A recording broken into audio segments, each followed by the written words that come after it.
Ledakan tanpa henti terus terjadi di Gaza, Palestina, dan Israel. Usai serangan yang dilakukan Hamas, Israel terus menembakkan roketnya ke Gaza, Palestina. Pemerintah Israel telah menyatakan perang kepada Hamas sejak kemarin. Israel juga dipastikan akan terus menyerang Gaza hingga Hamas menyerah.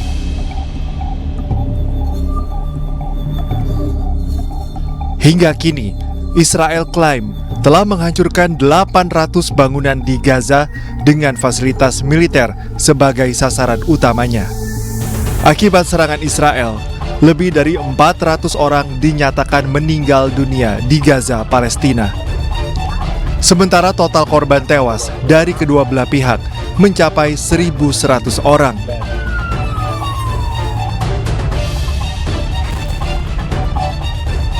Serangan udara Israel juga menyebabkan kerusakan parah pada fasilitas infrastruktur dan bangunan.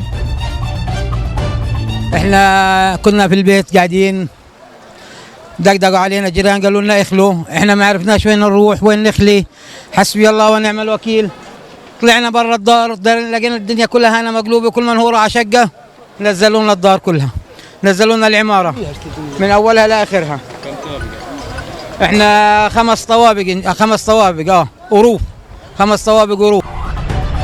Selain itu, militer Israel telah memblokir jalan-jalan menuju Gaza, Palestina. Blokade diperketat dengan melarang seluruh jenis barang masuk ke Palestina, termasuk bahan bakar. Tidak hanya itu, Israel juga memutus aliran listrik dan komunikasi di jalur Gaza.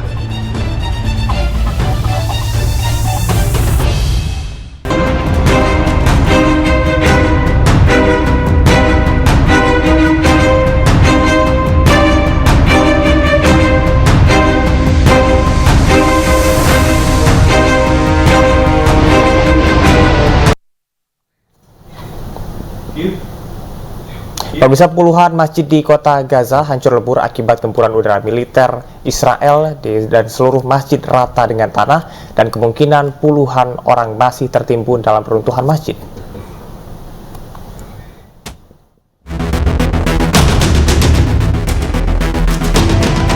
Rekaman drone di atas kota Gaza pada hari Senin menunjukkan skala kehancuran yang masif ketika Israel meningkatkan pengeboman sebagai pembalasan atas serangan mendadak besar-besaran yang dilakukan Hamas.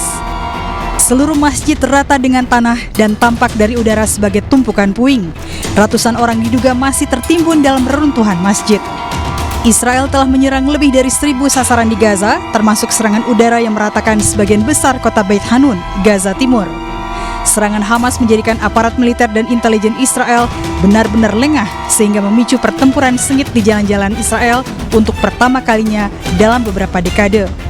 Hamas mengaku menahan lebih dari 130 tawanan dari pihak Israel. Serangan Israel juga telah menghancurkan sebuah masjid di Khan Yunis di jalur Gaza Selatan. Dalam foto-foto yang diterbitkan oleh Associated Press hari Minggu, dinding Masjid Al-Amin telah runtuh dan menaranya hancur. Warga Palestina sedang memeriksa kerusakan saat operasi penyelamatan dan pemulihan sedang berlangsung di jalur Gaza. Berbagai bangunan diratakan. Warga meninggalkan rumah mereka di dekat perbatasan untuk menyelamatkan diri setelah mendapatkan peringatan dalam bahasa Arab dari militer Israel.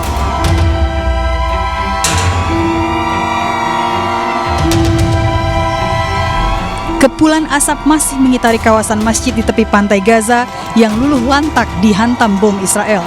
Selain meratakan masjid, bom juga merusak apartemen di dekatnya. Warga dan petugas penyelamat berjalan dengan susah payah melewati puing-puing di lokasi kamp pengungsi Shati. Ketika Israel menyerang lebih dari 1.000 sasaran di Gaza, militan Hamas terus membalas dengan menembakkan rentetan roket memicu sirine serangan udara. Lebih dari 1.100 orang tewas dan ribuan lainnya luka-luka dari kedua belah pihak.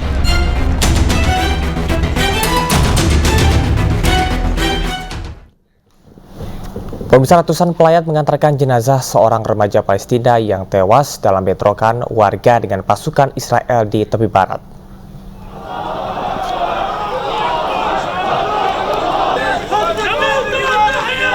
Ratusan warga Palestina mengantarkan jenazah Adam Al-Jolani, remaja berusia 16 tahun. Bentrokan di tepi barat kembali terjadi menyusul pernyataan perang terhadap Hamas oleh Perdana Menteri Israel Benyamin Netanyahu. Adam Al-Jolani termasuk di antara 6 orang yang tewas dalam bentrokan dengan tentara Israel di sekitar tepi barat pada hari Minggu. Para pelayat memegang bendera Palestina saat pemakaman di kampung halamannya di Al-Rum. Pemogokan umum terjadi di kota-kota di tepi barat dan toko-toko tutup sebagai tanda berkabung bagi mereka yang tewas dalam serangan Israel.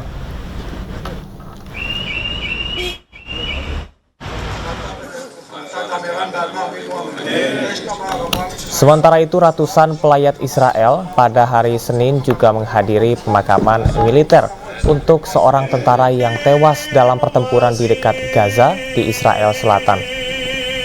Kolonel Roy Yosef Levi tewas pada hari Sabtu saat pasukannya melawan militan Hamas di dekat sebuah festival musik besar di Gurun Reim. Israel telah berjanji untuk memburu pejuang Hamas dan menutup seluruh jalur Gaza menyusul serangan mendadak akhir pekan lalu. Serangan yang belum pernah terjadi sebelumnya ini menewaskan lebih dari 700 orang di Israel. Sekitar 260 korban berasal dari festival musik yang sedang berlangsung.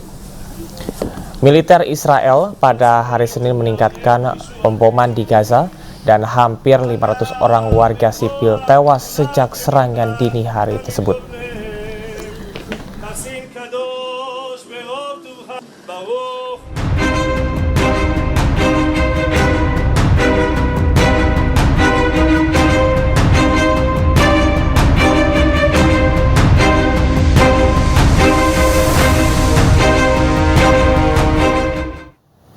Kita ke informasi dalam negeri. Pemirsa, unjuk rasa berakhir ricuh di depan kantor Mapolres Metro Bekasi Kota. Puluhan mahasiswa menuntut penangkapan otak pelaku pengeroyokan terhadap seorang pelajar.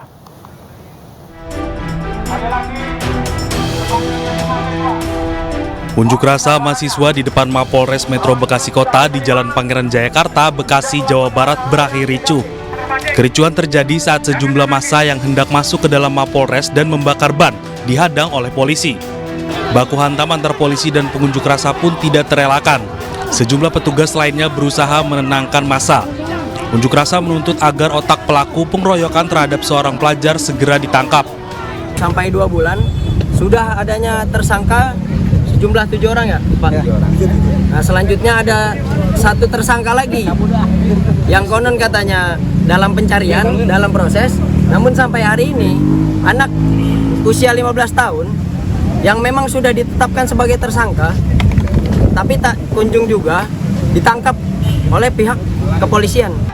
Kasus pengeroyokan bermula saat terjadi tawuran di wilayah perumahan Vida Bantar Gebang 3 September lalu. 7 orang yang berstatus pelajar turut diamankan. Korban yang bernama Muhammad Fikri Abbas menjadi korban salah satu sasaran karena saat itu korban tengah berboncengan dengan temannya. Dari Bekasi, Jawa Barat, Rahmat Hidayat, iNews melaporkan.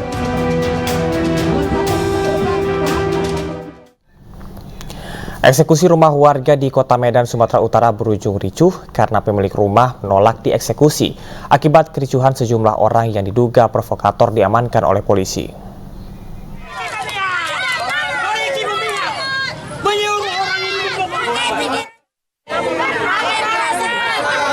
Aksi saling dorong antara petugas kepolisian dan penghuni rumah tak terhindarkan. Penghuni rumah di Jalan di Panjaitan Medan menolak dieksekusi Pengadilan Negeri Medan.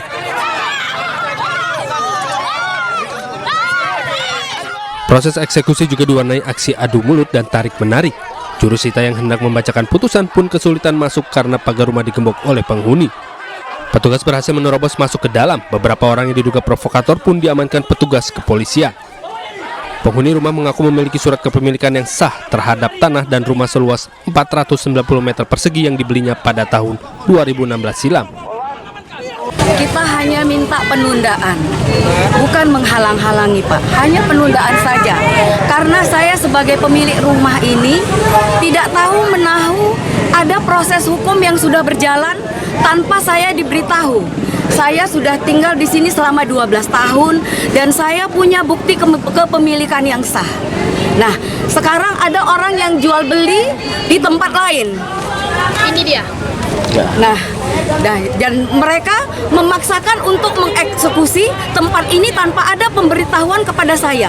Nah, ini sekarang yang pihak berperkara antara Beni dengan Dr. Dewi Fitriana yang saya tidak pernah kenal dan saya tidak tahu apa permasalahannya. Perkara awal eksekusi ini karena permasalahan kepemilikan rumah. Antara Beni dengan Dr. Fitriani. Jadi, sudah jual beli dan pernah digugat dengan gugatan 754 PTG 2002 dan menyidangkan oleh Beni selaku pembeli. Disahkanlah jual beli. Sekarang yang menempati ini secara hukum menurut putusan ini adalah pihak ketiga. Petugas sudah memindahkan barang milik penghuni dan mengosongkan rumah. Sementara puluhan personil kepolisian disiagakan di lokasi untuk pengamanan. Dari Medan, Sumatera Utara, Ahmad Ridwan Nasution, iNews melaporkan. Pemirsa, sebuah minibus yang mengangkut BBM subsidi menggunakan jerigen di Lumajang, Jawa Timur terbakar hebat saat mengisi BBM di SPBU. Kebakaran diduga akibat korsleting listrik.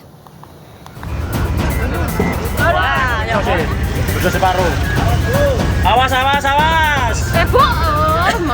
Minibus yang mengangkut BBM subsidi di dalam jerigen terbakar hebat di area stasiun pengisian bahan bakar umum SPBU Besuk, Lumajang, Jawa Timur. Api dengan cepat membakar seluruh bagian mobil.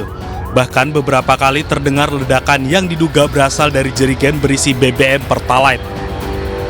Meski petugas SPBU telah berupaya memadamkan api menggunakan alat pemadam api ringan, namun api tetap membesar. Mobil didorong menjauhi SPBU. Api baru bisa dipadamkan setelah 2 mobil pemadam kebakaran berupaya memadamkan api. Tiba-tiba di sini panas, Pak. Lo api besar. Sudah dari bagian belakang. Iya, api besar dari jerigen itu, Pak.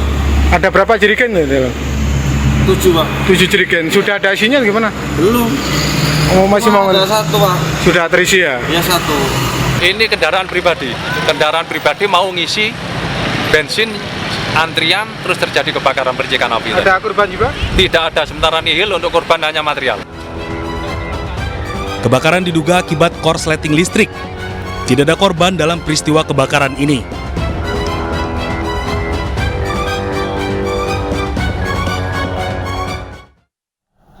Sebuah peternakan berisi 5 kandang ayam di Kabupaten Serang, Banten terbakar.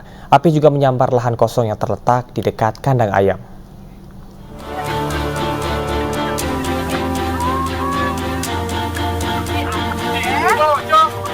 Kobaran api membakar sebuah peternakan ayam yang berada di Desa Mekarsari, Kabupaten Serang, Provinsi Banten.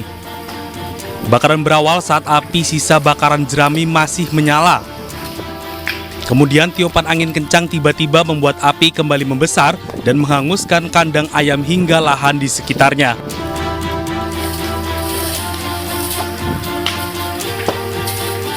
Dua unit mobil damkar dari Kabupaten Serang dikerahkan untuk memadamkan api. Namun petugas kesulitan karena banyaknya tumpukan jerami dan angin kencang. Akibatnya, 5 kandang ayam dan sebuah lahan kosong ludes dilahap api. Itu jenis yang terbakar ternak ayam, berikut dengan lahannya. Kurang lebih kerugian menurut pemilik ternak itu 580 juta. Tidak ada korban akibat peristiwa ini, namun kerugian ditaksir mencapai ratusan juta rupiah.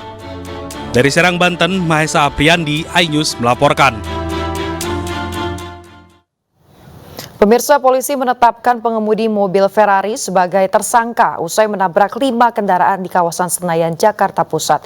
Dari hasil pemeriksaan, tersangka positif mengonsumsi minuman keras saat berkendara.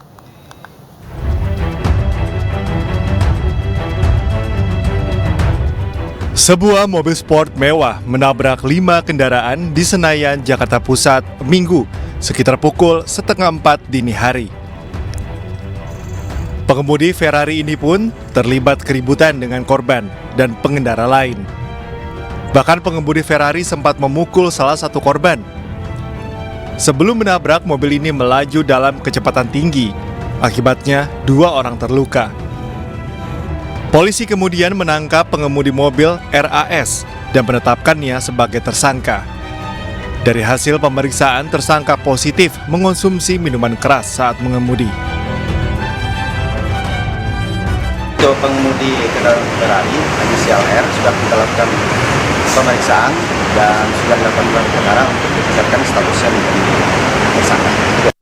Memang dari hasil pemeriksaan kita cari sedang ataupun setelah menggunakan mengkonsumsi alkohol.